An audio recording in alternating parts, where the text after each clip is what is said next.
Joining us now is from the Road Haulage Association, its boss, Richard Burnett, one of the groups raising concerns. Good afternoon, Richard. Thanks very much for joining us on BBC Radio Kent. Pleasure, Lambert. It's great to be here. It's great to have you on because you've heard what Grant Shapps has said, indicating that the arrival of medicines and so on means there's no problem. He's also said he would meet with you. How confident are you, number one, that he's doing the right thing, and number two, that something positive will come out of that meeting? Well, I guess the first point about look, we've got through COVID. We've managed to keep food medicines moving. He's right, but I was part of the Food Industry Resilience Forum working with government, and one of the things that I said, right at the beginning of the COVID crisis was, thank God we're not having to do this. I guess with transition, and it would be so much harder if we were having to do all of the customs paperwork and declarations. That's really going to slow things down. So I wouldn't take as much, I guess, confidence from I guess what the Secretary of State is saying, based upon what I can see at this point in time. And in terms of, yes, he's offered to meet. Hopefully, we will meet with him, Michael Gove, and Rishi Sunak, the Chancellor. But we don't want to have another meeting. We've had plenty of meetings. This needs to be a serious roundtable, face-to-face, where we've got government really listening to the detail, the gaps, the problems, of what the reality is. We're 84 working days away from transition, and we've got some serious concerns. Well, you and 7 other groups have expressed those concerns to government. What are those key concerns? Well, I guess if we take the biggest concern, first and foremost, which is about customs intermediaries, these are the customs agents. These are the people that are going to process the paperwork. At the end of the year, as we go into next year through transition, we will have to do an additional 220 million customs declarations, which will require an additional 50,000 customs agents to process them. Now, government put money forward for that. They gave a 50 million grant. If you want to employ 50,000 people with no revenue stream and have them ready by the end of the year, that would cost more like 450 million.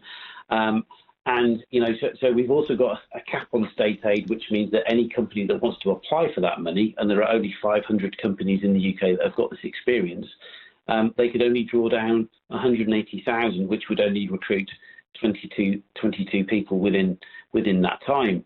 So we've got a massive blockage. We've got a set of brakes that are being put on because of this state aid issue and the lack of money. We've got an industry that's recovering from COVID at the moment. We've got suppressed volumes, and business is not in a position where it can really invest in something where there is no revenue stream. So we don't have the customs agents in place. 84 days to go. We've also, those customs agents are going to have to onboard customers. They will have to take their data. They will have to match their data against customs codes, and the tariffs. And that in itself is an enormous task that takes weeks, months to do, per customer. And again, you will need customs agents to work with customers to be able to do that, and they're not there either. So how do we fix that initial problem? Because that's the biggest problem that will stop trade to start with. I just want to check those figures, because listeners to BBC Radio Kent might be surprised that you're saying 50,000 people are needed, but with the funding available, you're going to have a couple of dozen at most. Well, look, there's 50 million pounds that the government have put on the table. So that's it's going to be able to fund a proportion. But the point that I'm trying to make is that there is a state aid cap, which means there are 500 companies that are experts in this field, and if they each recruited 22 people, then it's not a significant number, is it? That's part of our starting challenge. Then we've got systems issues. So we've got 10 new systems that hauliers will need to use in the UK and Europe. The UK systems that government are building are not ready. We haven't seen sight of the functionality or when it's going to be ready. And we've got to be able to train people. We've got to be able to put those systems in place to be able to like I say, provide the hauliers and the businesses that are going to be using them with that visibility. So just on that first point, it there's a limit to how many individuals can be recruited by each company, and it comes to nowhere near 50,000 by my rough reckoning, at best a fifth or something like that. Secondly, these training issues. And one of your colleagues said to me, I don't want to name him, but he said that governments are notoriously bad at systems management. Is that one of the concerns here, that the system simply won't be functional when we get to the 31st of December? Yes, yeah. So that's definitely our fear. There is no great track record here of delivering. They're creating great complexity. The Goods Vehicle Management System (GVMS), which is the equivalent to the French SI Brexit system. Our point is, look, there's a system that's already being built. The French are using it. It's being tested. The vast proportion of hauliers that are going to be coming through are from Europe. They'll be used to using the system. Why do we not just adopt that system, that actually provides simplicity and control? Why are we reinventing the wheel and creating another system that we have to train ourselves on, which won't be ready? These decisions are flawed. Grant Shapps isn't here, but he might say, and he has said, that the best systems are in place at the border. He's going to ensure that will be the case. What would you say to those who perhaps might say to you in a moment of frustration, just stop moaning, we're going to get it fixed, Mr. Burnett, and just stick with the programme here, because we're all in it together? Look, we're in it together as well, but I've had 35 years of managing supply chains within lots of logistics businesses, and I have direct experience of what that looks like.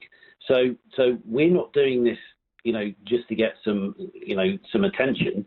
We're doing this because we care, and we're doing this because we can see where the gaps are, where the pitfalls are, and we're saying that we want to make sure that the supply chain continues to work, because that's in the interest of UK trade, and it's in the interest of European trade as well, and it's in the interest of jobs and businesses in the UK to ensure that carries on. So we're doing this for the right reasons, Lembic, not for just the sheer sake of it. Okay, so let's assume that you get to meet with Grant Shapps, and he asks you the following question: all right, Richard Burnett and plus 7 other organisations, what is it you want me to do to guarantee things will run smoothly from the 1st of January 2021? What would be your immediate answer? Well, so we've got to have sufficient people in place. That's where we sit at the moment. What government are telling us is that transition is going to happen no matter what. We have to work within it. If that is the case, we can't get what we need, which is more time to actually train and put these processes in place. If we're going, and that's the very clear message. So what we have to do is what government needs to recognise is that how do we get those people in faster if we're facing large-scale unemployment? How do we get those people in? How do we get them trained? How do we support the process? And how do we unblock this state aid issue to support business in the short term? Get these people in place to provide the administration process. Okay, so we're working on the assumption you're not grandstanding. There's no motivation for you to just complain because you're not trying to have a go at government. You've got a real issue. Grant Shapps says he wants to fix it. 2 questions then. What about some kind of self-declaration system, which means that there will be a degree of trust, as there is in many walks of our administrative lives? Would that save time so that you have spot checks, but you don't have an absolutely 100% blanket coverage administration system for this? But Lambert, the problem that we've got here is that the supply chain is two-way. It's trade into Europe, and it's trade from Europe into the UK. The UK government have already taken a fairly relaxed approach for the first 6 months in terms of inbound volume, and so that if it's not controlled products, so if it's controlled products, things like tobacco, drink, etc., that kind of stuff, uncontrolled products, they've given a window where the completion of declarations don't need to be completed for 6 months, although you will need to provide some tracking. The issue here is really about how we trade with Europe, and how Europe are effectively saying you have to have these processes in place. Right. You have to make sure that you're adhering to the requirements and demands of what we require, and that's the problem. We have no say in that. It's the Europeans that are demanding that this process be in place by the 1st of January.